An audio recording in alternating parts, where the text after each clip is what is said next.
നമസ്കാരം, കലാകൗമുദി ഓൺലൈനിലേക്ക് സ്വാഗതം. ഒളിക്യാമറ മുതൽ ഓടക്കുഴൽ വരെ.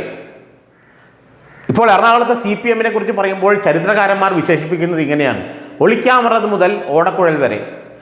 എന്താണ് ഒളിക്യാമറ മുതൽ ഓടക്കുഴൽ വരെ? ഒളിക്യാമറ എന്ന് പറയുന്നത് അന്നത്തെ ജില്ലാ സെക്രട്ടറി ആയിരുന്ന ഗോപി കോട്ടമുറിക്കലിനെ കൊടുക്കാൻ വേണ്ടി പാർട്ടി ആസ്ഥാനത്ത് അദ്ദേഹത്തിൻ്റെ മുറിയിൽ ചിലർ ഒളിക്യാമറ വച്ചു. ആ ഒളിക്യാമറയിൽ പകർത്തപ്പെട്ട ദൃശ്യങ്ങൾ ഏറെക്കുറെ എല്ലാവരും കണ്ടു. ആ ദൃശ്യങ്ങളെക്കുറിച്ച് നമ്മൾ കൂടുതൽ പറയുന്നില്ല. അത്ര ശുഭകരമല്ലാത്ത അല്ലെങ്കിൽ അത്ര സുഖകരമല്ലാത്ത ദൃശ്യങ്ങളാണ് അദ്ദേഹം ഒരു യുവതിയുമായിട്ടുള്ളതെന്നാണ് പറയപ്പെടുന്നത്.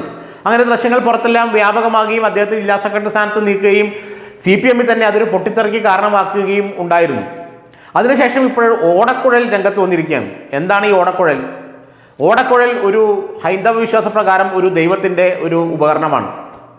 ആ ഓടക്കുഴലിൻ്റെ ആയിട്ട് ബന്ധപ്പെട്ട് നിൽക്കുന്ന ഒരു CPM നേതാവ് മറ്റൊരു CPM പ്രവർത്തകയുടെ വീട്ടിൽ ചെന്നുവെന്നും അത് ഞായറാഴ്ച ദിവസം ആരുമില്ലാത്ത സമയത്താണ് ചെന്നതെന്നും ഇതറിഞ്ഞ ഈ CPM പ്രവർത്തകയുടെ ഭർത്താവ് നൂറിൽ ഓടി വന്നെന്നും അങ്ങനെ ഈ ഉന്നത CPM നേതാവിനെ, അദ്ദേഹം നിയമസഭാ സാമാജികനാണെന്നൊക്കെ പറയുന്നു, നമുക്കറിയില്ല, അദ്ദേഹത്തെ എടുത്തിട്ട് ചവിട്ടിയെന്നും ചവിട്ടുകൊണ്ട് അദ്ദേഹം ഓടി ദൂരെ പാർക്ക് ചെയ്തിരുന്ന തൻ്റെ കാറിൽ കയറിയെന്നുമൊക്കെയാണ് കഥകൾ ഇറങ്ങുന്നത്.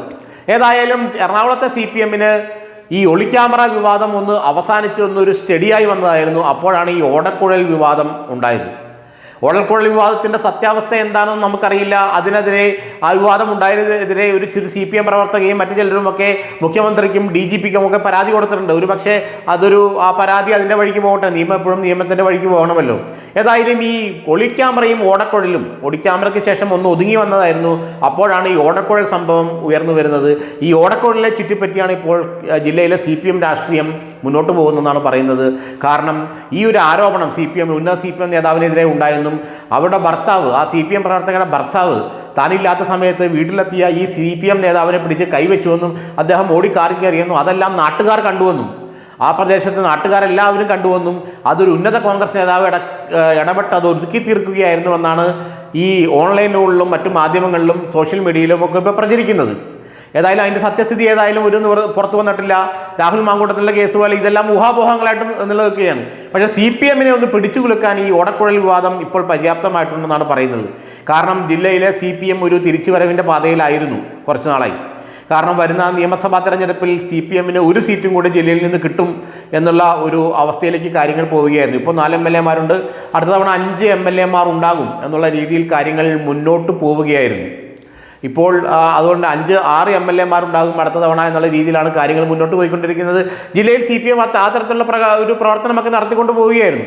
പക്ഷേ അപ്പോഴാണ് ഈ ഓടക്കുഴൽ വിവാദം പൊങ്ങി വന്നതും മറ്റു പല സംസാരങ്ങളും, വെച്ചാൽ ഓൺലൈൻ മാധ്യമങ്ങളും അതുപോലെ തന്നെ ഓൺലൈൻ ചർച്ചകൾ നടത്തുന്നവരുമെല്ലാം ഇത്തരം കാര്യത്തെക്കുറിച്ച് നിരന്തരം ഇങ്ങനെ പറയുകയും അതിനെതിരെ ഒരു CPM വനിതാ നേതാവ് DGPക്കും മുഖ്യമന്ത്രിക്കും വനിതാ കമ്മീഷനും ഒക്കെ പരാതി കൊടുക്കുകയും ചെയ്യുന്നു എന്നുള്ള സംസാരം പുറത്തു വന്നപ്പോൾ, അതിനെക്കുറിച്ചുള്ള വിവരങ്ങൾ പുറത്തു വന്നപ്പോൾ എറണാകുളത്തെ CPM കുറച്ചുകൂടെ പ്രതിരോധത്തിലായി. ഇനി അണികളെ എന്ത് പറഞ്ഞ് ബോധ്യപ്പെടുത്തും? കാരണം ഇങ്ങനെയൊരു സംഭവം നടന്നു എന്നാണ് ആ പ്രദേശത്തെ നാട്ടുകാരിൽ ചില പറയുന്നത്. കാരണം ആ പ്രദേശത്തെ നാട്ടുകാർ പകൽ നടന്നതായതുകൊണ്ട് നാട്ടുകാർ പറഞ്ഞു അതിന് ദൃക്സാക്ഷികളായിരുന്നു അത്ര.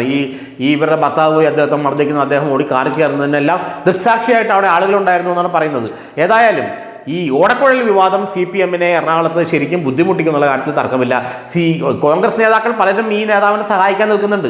കോൺഗ്രസ്സുകാരെ പണി പ്രത്യേകം പറയേണ്ട ആവശ്യമില്ലല്ലോ, ഈ നേതാവിനെ സഹായിക്കാൻ നിൽക്കുന്നുണ്ട്. പക്ഷേ എന്നാലും അത് ജനങ്ങൾക്കിടയിൽ ഒരു സംസാര വിഷയമായത് എറണാകുളത്ത് CPM-നെ സംബന്ധിച്ചിടത്തോളം വലിയൊരു പുലിവാലായി തീർന്നിരിക്കുകയാണ്.